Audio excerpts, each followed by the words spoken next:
ये होली का त्योहार बाबूजी, ये एक ऐसा त्योहार है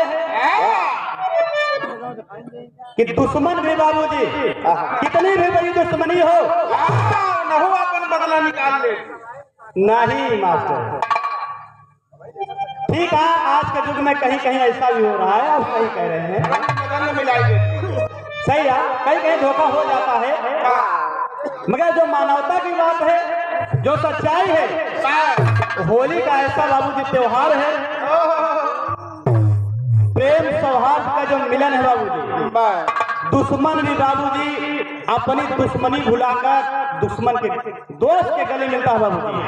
कितना भी हो दोस्ती साल भर किया हो, मगर ऐसा त्योहार है कि मन में ना जाने कैसा उसके ये विचार आ ही जाता है कि यार दुश्मनी भुलाओ और दोस्ती तरफ हाथ बढ़ाओ, फिर ना जाने बाबूजी ये समय मिले ना मिले, क्या जाने जिंदगी रहे ना रहे, बाबूजी जिंदगी के ठिकाना नहीं बा, आज ही कल न रही कोनो दर्द। तो इसलिए बाबूजी कवि जी बहुत सुंदर लाइन लिखे हैं, और कैसे मास्टर साहब,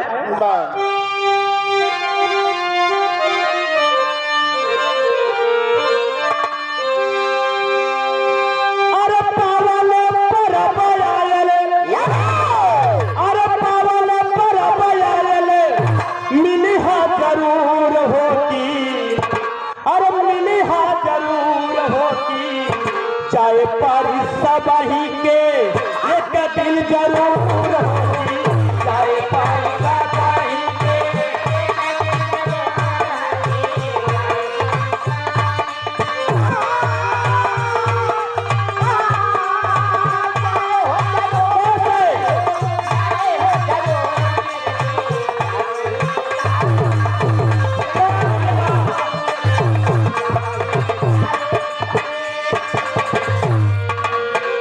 पावन पर्व आयल मिलिहा जरूर, जाए पारी सबके यह दस्तूर। तो गले से गले मिले बाबूजी, दुश्मनी को दोस्ती में बदले, ये त्योहार हमें यही शिक्षा देता है बाबूजी, यही हमें बताता है। रंगों का त्योहार बाबूजी प्रेम का त्योहार है। कैसे?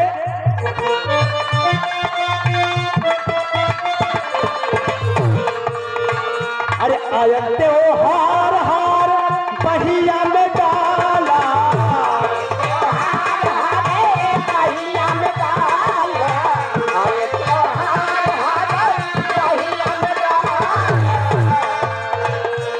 प्रेमवा के रंगवा में घूम के नहाला,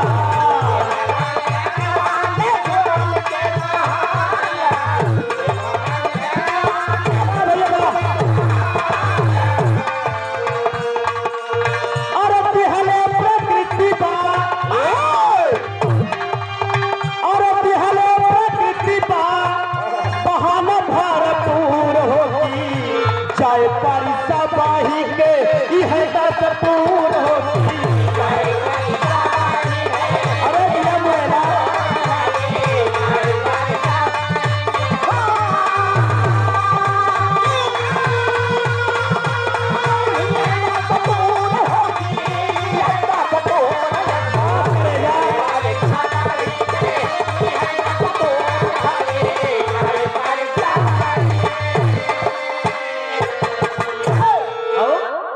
अरे भेदवा भुलाई के, अरे भेदवा भुलाई के बाबू मिलैहा हो तानावा,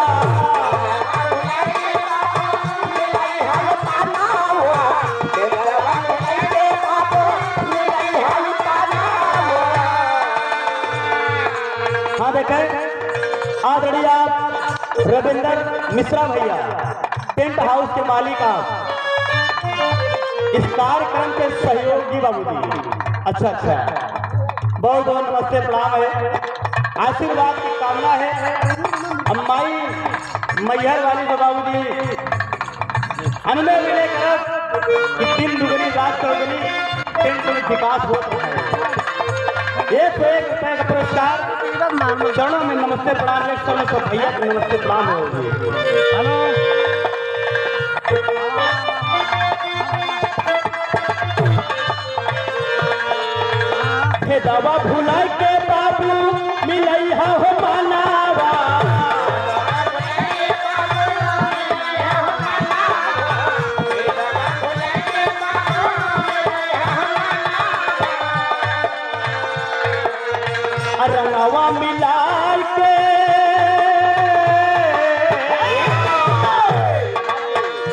रंगवा लगाई के साजली हटनावा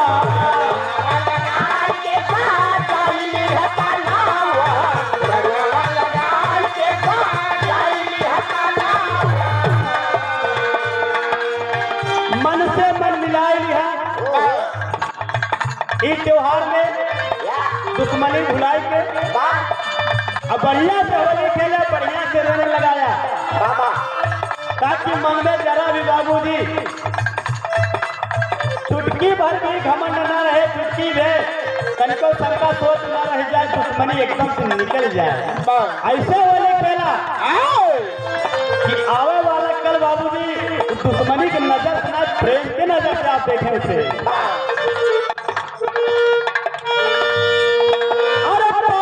बसंती भरे अरे पावल बसंती भरे कर सुरूर होती हाँ पावल बसंती भरे कर सुरूर होती चाहे परिसा बाही के दूर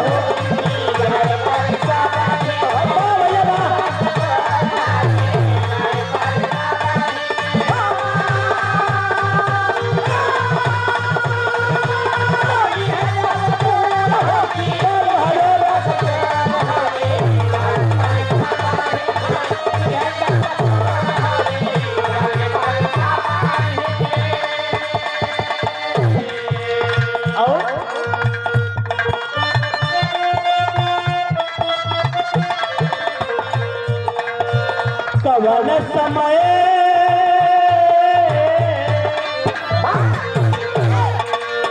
कवन पता पर फिरे मिली है समैया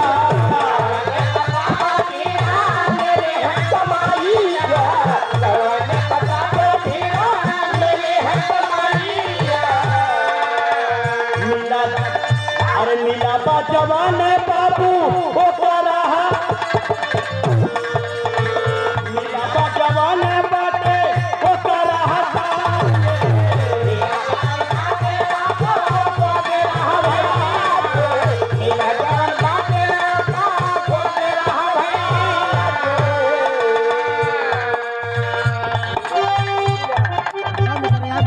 हाँ देखें परम सत्य परम आदरणीय भूरीपुर चाचा लम्बा नहीं बताया भूरीपुर के पावन पवित्र धरती से आप चौकीदार केकर कलो द्वारा ये 21 रुपये का पावन पुरस्कार चरणों में नमन बंधन है आशीर्वाद की कामना सब भैया को नमस्ते प्रणाम है 21 रुपये का पावन पुरस्कार कहना है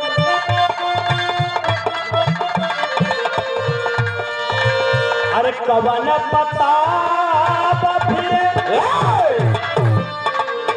कवन पता फिर मिली है समैया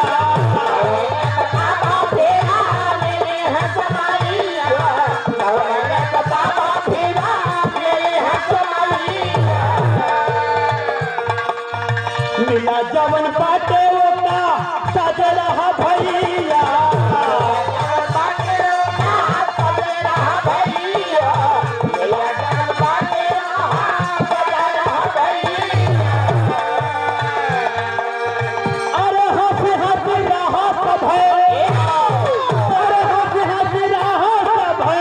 मस्ती में चोर होती चाहे परिसा बाही के यह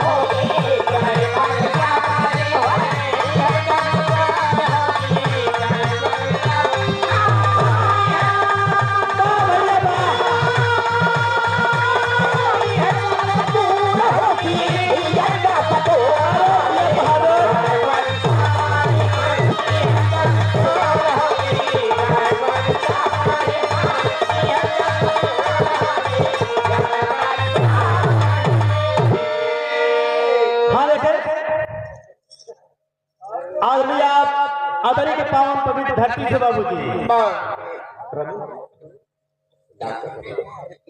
आदरणीय आप डॉक्टर रमेश और आप धर्मपत्नी जी बहुत ही बाबूजी बिरहा जगत की एक सुंदर कलाकार बिरहा भी गाती हैं जिनका नाम बाला राज सिंह। तो ये 51 रुपए का पावन पुरस्कार है। चरणों में नमस्ते प्रणाम है। सब भैया का आशीर्वाद की कामना है बाबू जी। इसी ग्राम सभा से शिव शंकर चाचा जी ये 1 रुपए का पावन पुरस्कार चाचा का चरणों में नमस्ते प्रणाम आशीर्वाद की कामना है। 100 सब भैया के नमस्ते प्रणाम है।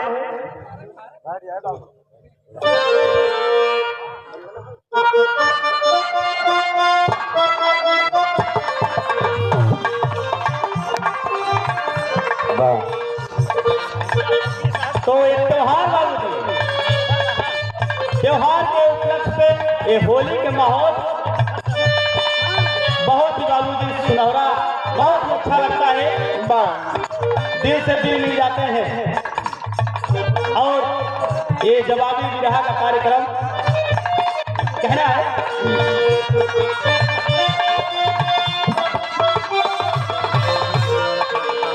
स्वामी जी का नंद संत हुल्लू बताए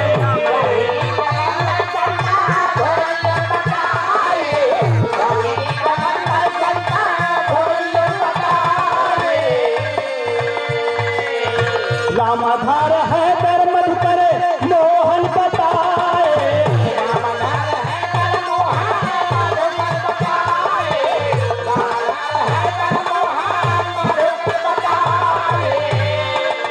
अरे लाल चंद बचाओ अरे लाल चंद बचाओ सबको ही नूर होती जाए परिसा बाही के यह बात को